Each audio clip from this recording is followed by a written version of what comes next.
The night my wife left me, she did not cry or hesitate. She stood in the doorway with a suitcase she had packed days earlier and told me she was done pretending I mattered. Her phone was already in her hand, glowing with messages she did not bother hiding. Outside, my best friend waited in his car, engine running like he was picking up something he had already paid for. She said his name calmly and explained they had been laughing about me for months, about my silence, my routines, and how predictable I had become. I did not shout or ask her to stay. I watched her walk out of the house I paid for, past the photos we once smiled in, and I noticed something small that stayed with me. She did not open the office door. She did not touch the file drawer inside. That told me more than anything she said. When the door closed, the house felt lighter, not emptier, and I slept through the night without drinking or pacing. By morning, the story had already traveled. Friends stopped replying, her sister blocked me. Someone forwarded a screenshot from a group chat I was never meant to see, full of jokes about how I would never recover.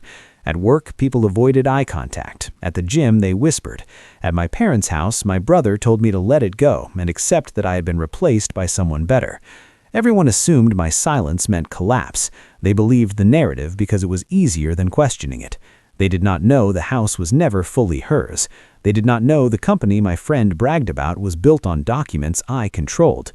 They did not know I had noticed inconsistencies months earlier and quietly prepared without confrontation or drama. That evening, I returned home alone and opened the office door. I reviewed records, timelines, and signatures, confirming what I already understood. Nothing was rushed, nothing was emotional.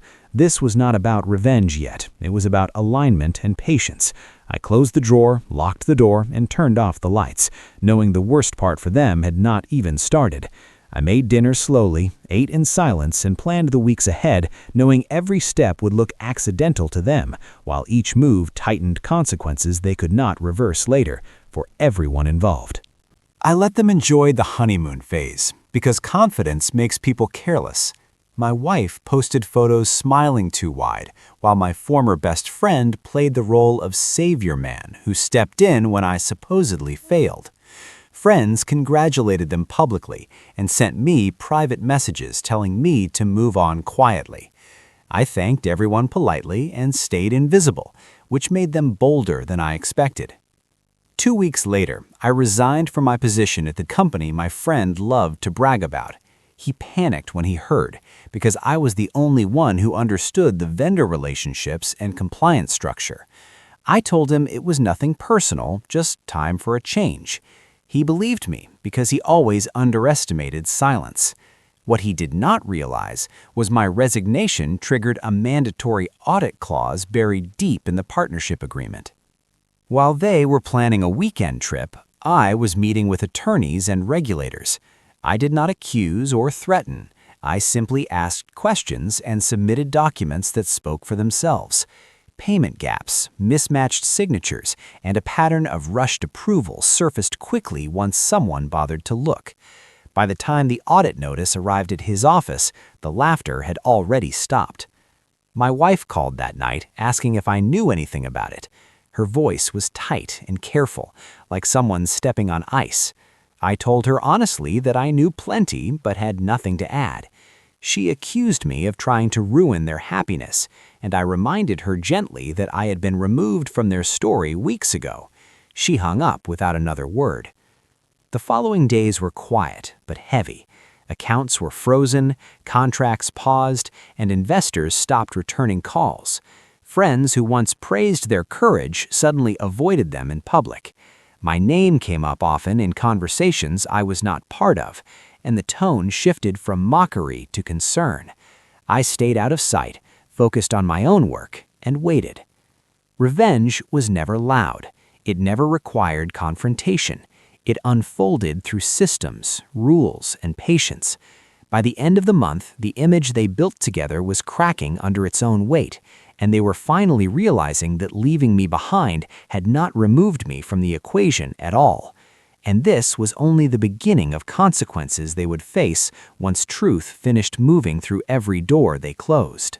By the second month, the tone around them had completely changed. The confidence they once wore like armor had thinned into something brittle and defensive. My former best friend stopped posting online, and my wife erased photos like history could be edited away. When people asked questions, they blamed stress, timing, bad luck, anything except the truth that their foundation had been rotten from the start. I ran into them at a mutual friend's birthday gathering. I had not planned it, but I did not avoid it either. The room shifted the moment I walked in. Conversations slowed, glances followed, and suddenly I was no longer invisible. My wife tried to smile, but it never reached her eyes. My former friend avoided me entirely, standing near exits like someone measuring escape routes. No one knew the full picture yet, but they could feel the imbalance. The company he once bragged about was now under review and payments were delayed indefinitely. His investors were restless and his authority inside his own operation was quietly stripped piece by piece. I watched it happen without comment because systems do not need witnesses to work. Later that week, my wife showed up at the house unannounced. She stood on the porch, looking smaller than I remembered, and asked if we could talk. I listened without interrupting as she explained how things had spiraled, how pressure exposed cracks between them, how promises turned into accusations. She asked if I had done all this intentionally. I told her the truth calmly. I said I did nothing to them. I simply stopped protecting structures that no longer involved me. I said loyalty had once filled the gaps, and when it was removed, the weight collapsed on its own. She understood then that this was not anger or revenge, but consequence. She asked if there was any way to fix it. I said no, because repair requires trust, and trust does not regenerate once it has been mocked publicly. I wished her well without sarcasm and closed the door gently. The following days were quiet again, but different. People reached out cautiously, asking how I was holding up. Some apologized without directly naming what they had laughed at earlier. I accepted none of it personally. The balance had already shifted and did not require validation. What they lost was not just stability or reputation. They lost the advantage of my silence, and once that protection was gone, the world treated them exactly as they deserved, without interference or mercy from me. By the third month, everything they built together was gone in ways that could not be blamed on bad timing anymore. The audit turned into a formal investigation. Partners exited quietly to protect themselves. Accounts stayed frozen long enough to suffocate momentum. The company name stopped circulating in rooms where it once impressed people. When power disappears, it does so without announcement and leaves only silence behind. My former best friend tried reaching out through mutual contacts, asking if I would testify on his behalf or explain certain decisions from the past. I declined every request without explanation. Absence is a response when trust has expired.